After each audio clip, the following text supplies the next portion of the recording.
La desigualdad se puede medir de muchas maneras, de oportunidades, educación y género, pero ahora nos enfocaremos en la desigualdad de ingresos.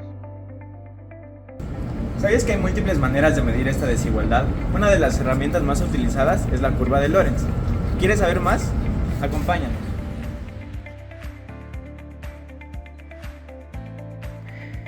La curva de Lorenz es la representación gráfica de la desigualdad en la distribución de la renta entre los diferentes grupos de la población de una región o un país.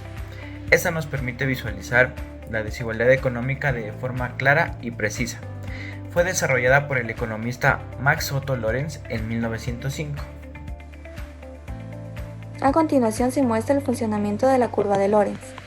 En la figura, el eje X muestra el porcentaje de la población total, mientras que el eje Y muestra el porcentaje de la renta o riqueza total. Además se incluye una línea recta de 45 grados conocida como la línea de equidistribución, que tiene una pendiente de 1 y muestra la igualdad perfecta en la distribución de la renta. Luego se observa la curva de Lorenz, que se encuentra por debajo de la línea de igualdad. Se puede deducir que cuanto más se aleje la curva de la línea de 45 grados, mayor será la desigualdad en la distribución de la renta en una economía. Por otro lado, el área A indica la concentración de la renta o desigualdad de la misma. Para entender más a detalle, se propone un ejemplo, en el cual se observa que el 60% de la población posee solamente el 19,57% de la renta total, indicando que la mayoría de la población tiene una fracción muy pequeña de la renta, lo que significa que la riqueza está concentrada en una pequeña proporción de la población. Para conocer más acerca de la representación gráfica de la curva de Lorenz, vamos a realizar el siguiente ejercicio, en el que nos pide que calculemos y grafiquemos la distribución de los ingresos de la población de dos países diferentes, utilizando los valores de la tabla. Como podemos observar, en la tabla tenemos que el tamaño de los intervalos es de 5, es decir que vamos a hacer la representación en quintiles. Se procede a hacer el cálculo de las frecuencias relativas tanto simple como acumulada. Para el cálculo de la primera tenemos la siguiente fórmula, en la que la frecuencia relativa simple es igual al ingreso en ese quintil sobre el ingreso total del país multiplicado por 100. Esto se replica para ambos países.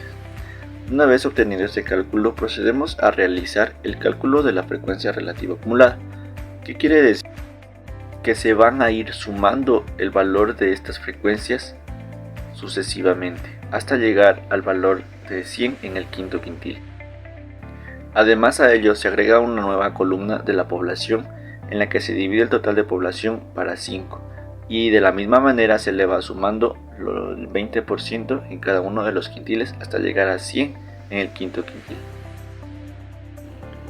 Con la tabla de las frecuencias relativas podemos graficar la curva de Lorenz en un plano cartesiano, donde ubicaremos en las X el porcentaje de la población y en el eje de las Y el porcentaje de los ingresos. También tendremos una línea diagonal que parte en el origen con un ángulo de 45 grados. Las curvas que se juntan en el punto del origen y en el punto final de la misma línea de equidad se denominan la curva de Kuznets de cada país. En este caso tenemos que el país B con la línea celeste está más alejada de la línea de equidad. Esto quiere decir que presenta una mayor desigualdad de ingresos en este país en comparación con el país A, que tiene una cierta cercanía a la línea de equidad. Ahora, en cuanto a las investigaciones realizadas, se tiene en la figura 1 la curva de Lorenz para Ecuador en los periodos 2019 y 2021, en donde en junio de 2019 se observa que el 60% de la población recibió aproximadamente el 33% de los ingresos totales. Esto significa que la distribución de ingresos estaba desigualmente concentrada en el grupo más alto de la población. En junio de 2021 se menciona que el mismo 60% de la población ahora recibió aproximadamente el 34% de los ingresos totales. Esto indica una ligera mejora en la redistribución del ingreso entre estos dos periodos, aunque el cambio no es dramático. El hecho de que el porcentaje similar de la población esté recibiendo un porcentaje ligeramente mayor de los ingresos totales sugiere una reducción en la desigualdad de la distribución del ingreso. En la figura 2 se puede visualizar la comparación de la curva de Lorenz sobre la productividad por tamaño de empresa entre países de América Latina y la Unión Europea en 2016, en donde para países como Ecuador, Chile y México presentan una mayor dispersión productiva en comparación con los países europeos analizados. La desigualdad en la productividad se refleja en la presencia de pocos grandes actores altamente productivos frente a una mayoría de empresas de bajo desempeño, mientras que en los países europeos como Italia y España muestran una distribución de la productividad mucho más equitativa. Eso indica una estructura productiva más homogénea y equilibrada.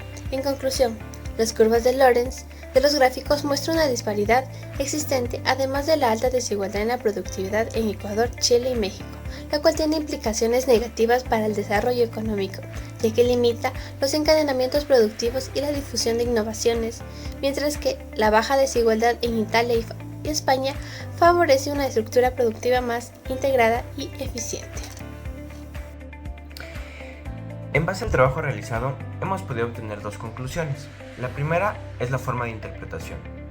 A medida que la curva de Lorenz se aleja más de la línea de igualdad o equidistribución, la desigualdad de los ingresos será aún mayor. Y la segunda conclusión son las aplicaciones. La curva de Lorenz se puede emplear en el ámbito económico, para la elaboración de investigaciones académicas y para la implementación de políticas públicas.